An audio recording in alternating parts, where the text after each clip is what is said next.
أصحابه أجمعين أما بعد فأعوذ بالله من الشيطان الرجيم بسم الله الرحمن الرحيم ولما رأى المؤمنون الأحزاب قالوا هذا ما وعدنا الله ورسوله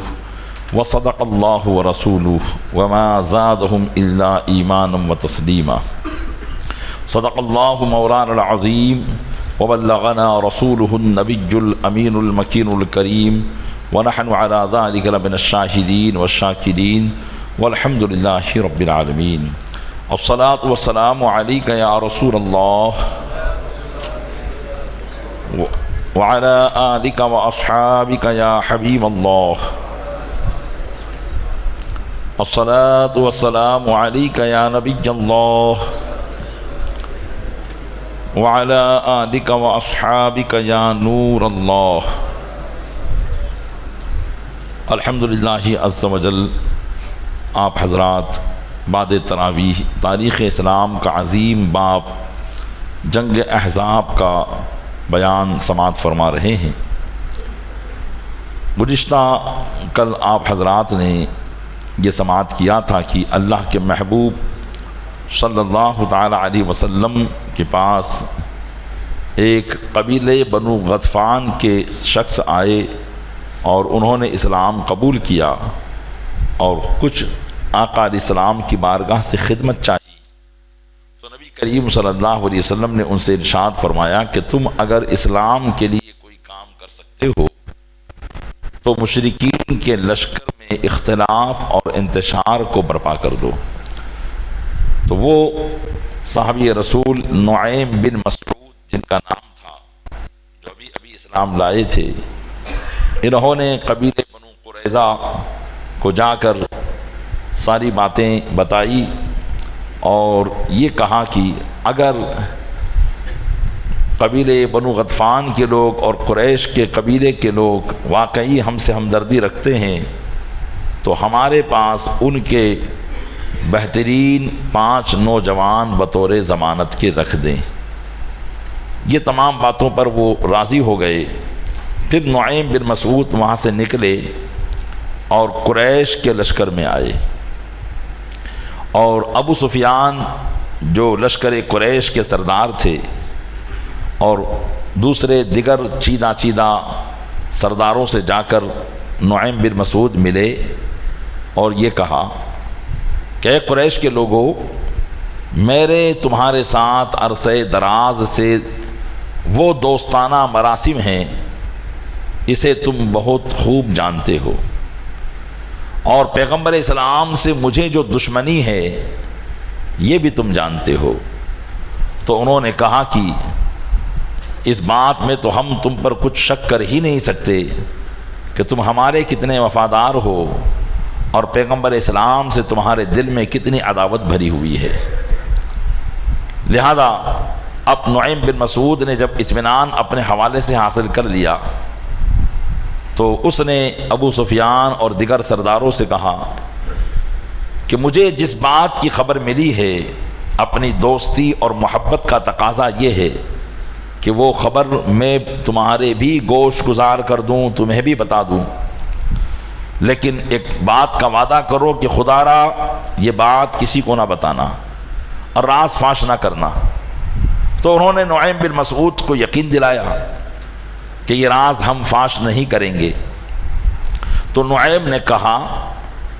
کہ تم جانتے ہو کہ تم نے بنو قریظہ سے عہد کیا ہے کہ وہ تمہارا ساتھ دیں گے اور پیچھے سے مسلمانوں پر حملہ کر دیں گے، اور ان کے ایک عرصے دراز سے مسلمانوں کے ساتھ معاہدہ تھا۔ تمہارے معاہدے کی وجہ سے انہوں نے مسلمانوں سے معاہدہ توڑ دیا ہے، لیکن اب مجھے یہ خبر ملی ہے کہ وہ مسلمانوں سے اپنا معاہدہ توڑنے پر پچھتا رہے ہیں اور کوشش کر رہے ہیں کہ کسی بھی طریقے سے واپس محمد صلی اللہ علیہ وسلم سے ہمارا معاہدہ ہو جائے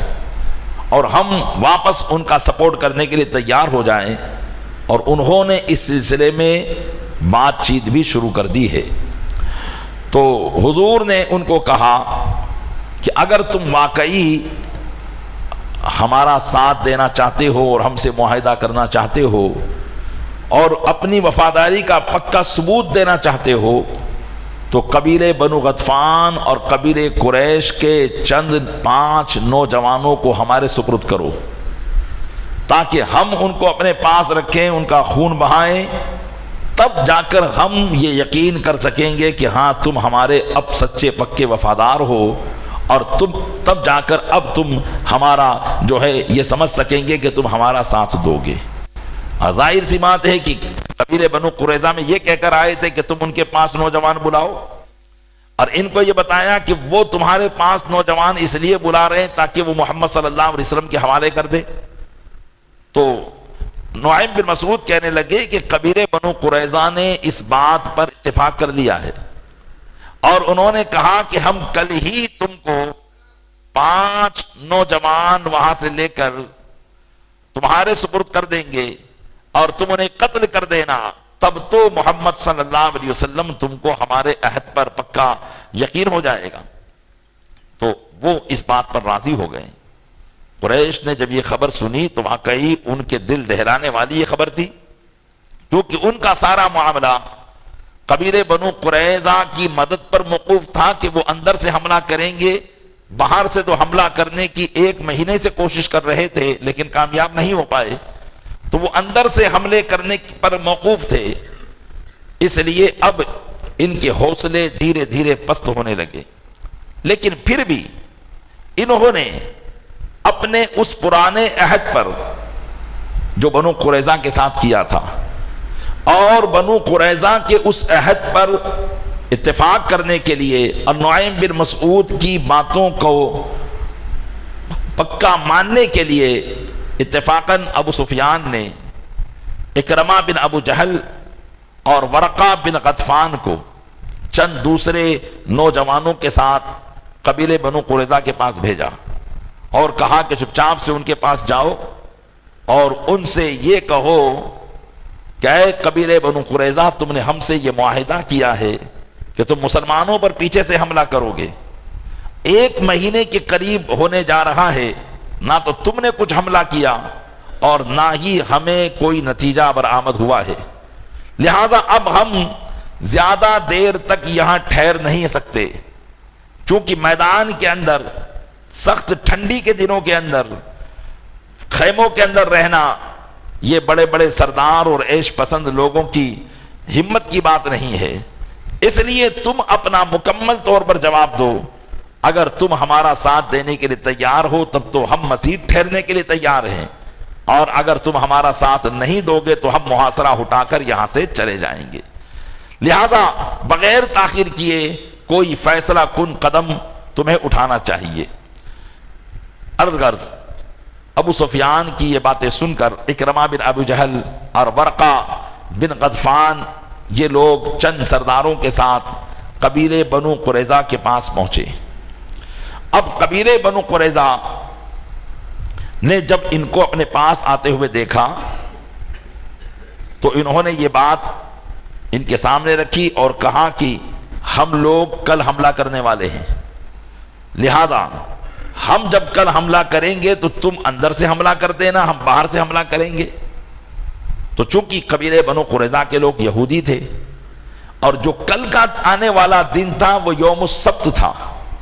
یوم السبت یعنی سنیچر کا دن، اور سنیچر کا دن یہودیوں کے نزدیک بڑا معزز دن تھا جیسے مسلمانوں کے نزدیک یوم جمعہ ہے۔ تو انہوں نے کہا کہ کل تو سنیچر کا دن ہے اور سنیچر کے دن ہم لوگ جنگ نہیں کر سکتے ہیں، اس لیے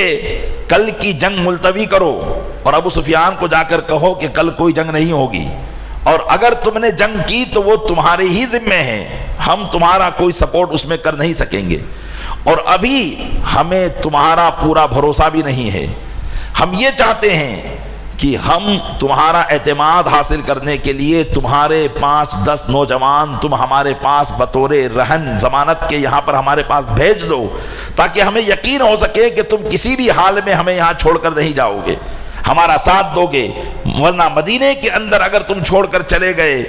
اور شکست ہو گئی تو پھر محمد صلی اللہ علیہ وسلم اور ان کے ساتھی ہمیں کہیں کا نہ چھوڑیں گے۔ تو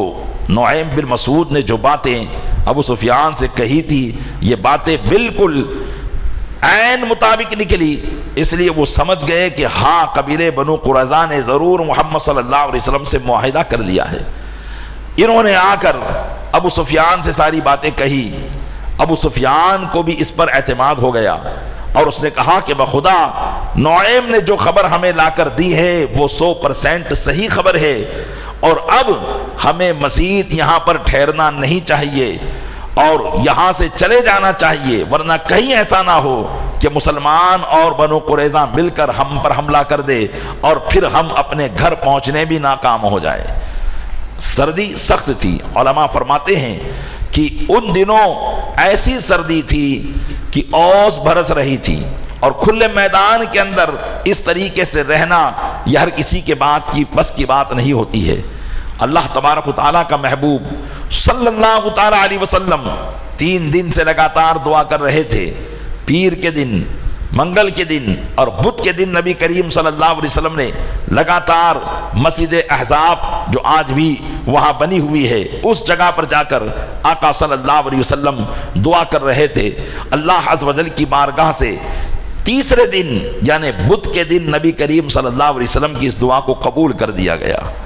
اور اللہ تبارک و تعالیٰ نے اپنے محبوب پر فتح و نصرت کی خبر کو نازل فرما دیا اور ارشاد فرمایا کہ محبوب اب لڑائی کرنے کی نوبت بھی نہیں آئے گی اور اللہ تمہیں ایسے ہی فتح عطا فرما دے گا۔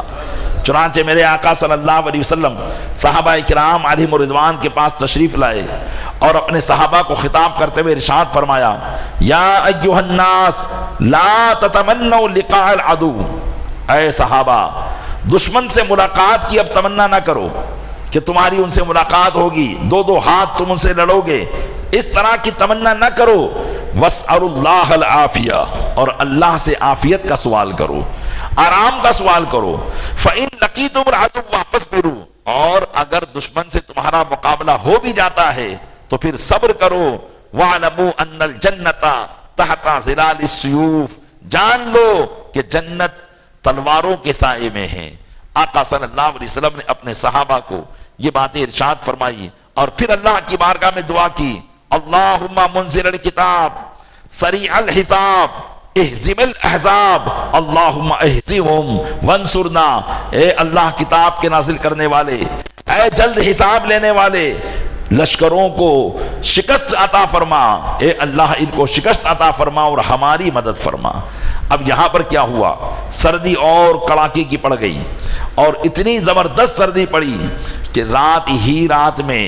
ابو سفیان نے اپنے سرداروں سے اور اپنے قبیلے کے لوگوں سے کہا، اے لوگوں دیکھ نہیں رہے ہو کہ جھکڑ نے ہماری حالت خراب کر رکھی ہے، ہم نہ خیمے میں سو سکتے ہیں نہ باہر نکل سکتے ہیں، اب تو آپ کی آگ کی تاپنی بھی کام نہیں کر رہی ہے، اب اگر اپنی جان بچانا چاہتے ہو تو یہاں سے نکل چلو،